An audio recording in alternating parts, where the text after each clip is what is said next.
You notice, or he notices, or at the end you both notice and realize that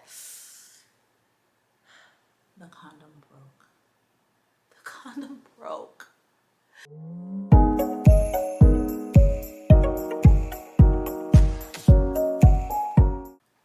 Hi and welcome to my channel. My name is Yaya. I am a family nurse practitioner working in women's health, and in this video I want to talk about what to do when the condom breaks. Now, before we get into the video, we have to tend to our housekeeping, okay? First, I am a provider. I am, but I'm not your provider. And the information that I disclose in my videos, they're pretty general information, and they're not necessarily particular and specific to your needs.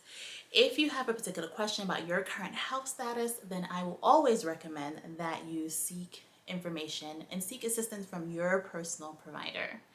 Two, this is fairly a new channel. Over here we talk about women's health, we talk about sexual health. I kind of give you an insight of what it's like to be an NP and kind of give you like a little glimpse into my life.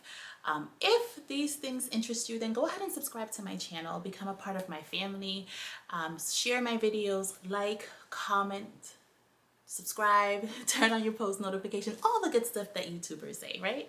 Do it all, okay? I think that's it. I think that's all of the housekeeping. So let's get into the video, right? We are talking about what to do when the condom breaks. So you're being a responsible adult, you're enjoying your time, you're enjoying, the moments, and you made sure he had on a condom or you made sure you had on a condom, and either you notice or he notices, or at the end you both notice and realize that the condom broke. The condom broke. So now what you finna do? What you finna do? Okay, first of all, I want you to calm down and I want you to freak out because I'm gonna walk you through everything. So before we get into it, I want you to take a couple of deep breaths. All right, we good? We good. All right, so there are two things that we're always concerned about when the condom breaks. First being an unwanted pregnancy, and two being HIV and possible exposure to other STDs, right? So let's get into it. We're going to talk about each situation separately. First, unwanted pregnancy. Are you currently on birth control? If you are you using birth control consistently, correctly? For example, if you're on the pills, are you taking your pills every day at the same time? Have you missed any pills during this pill pack? Have you been on the pills for at least 7 days? Or if you're on Depo, has it been at least 7 days since your first Depo shot? Have you been up to date on all of your Depo appointments?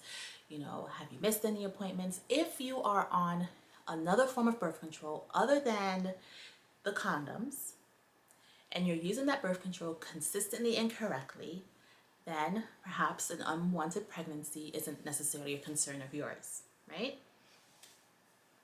However, if you're not on any other birth control, the condom was your birth control, or let's say you are on birth control, but you just haven't been using it correctly. Let's say you've missed a couple of pills this month, or let's say you had your Depo appointment 3 weeks ago and forgot about it, but scheduled your next one for next week.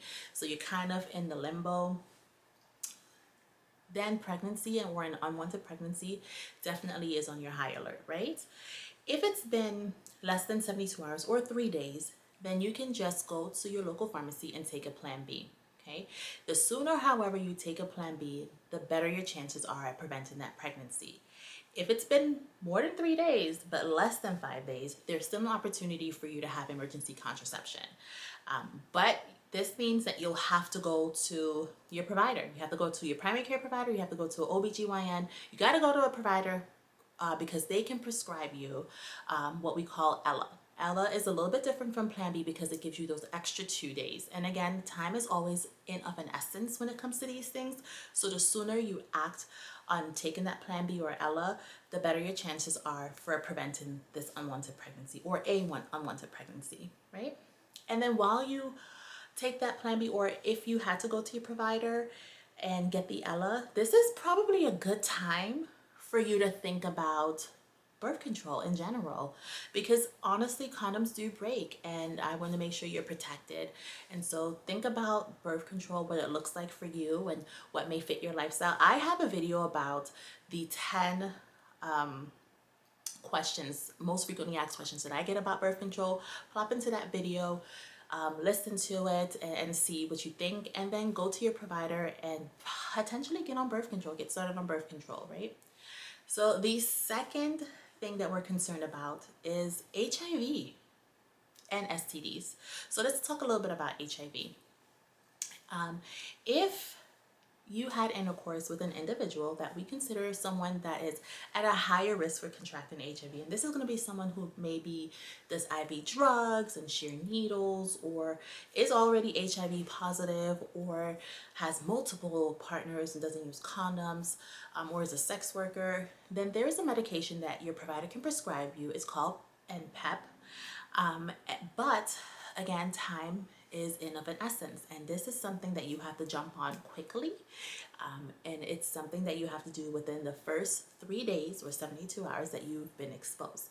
So if that's something that interests you, you want to see if you are a candidate for it, then go ahead and make an appointment, see your provider, or even go to your local health department if you can't get in with your provider, and talk about NPEP. Okay, let's talk about getting tested. You need to get tested, right? But when? Honestly, if this is something that happened last night, this morning, it is too early for you to get tested. For STDs like gonorrhea, chlamydia, the most prevalent ones, that can take 2 days to up to maybe 10 days. And then for HIV, that's the one that just takes the longest. It takes at least 3 months for you to have enough antibodies to where we can accurately capture it, right? So if you have never been tested before, you can get tested today, you can get tested now, and this can be considered like your baseline, right? But this is not necessarily going to capture that encounter where the condom broke. But if you were to wait and test in 3 months for everything, then that should be a more accurate picture, and that should capture the occurrence where the condom broke, that partner at least, right?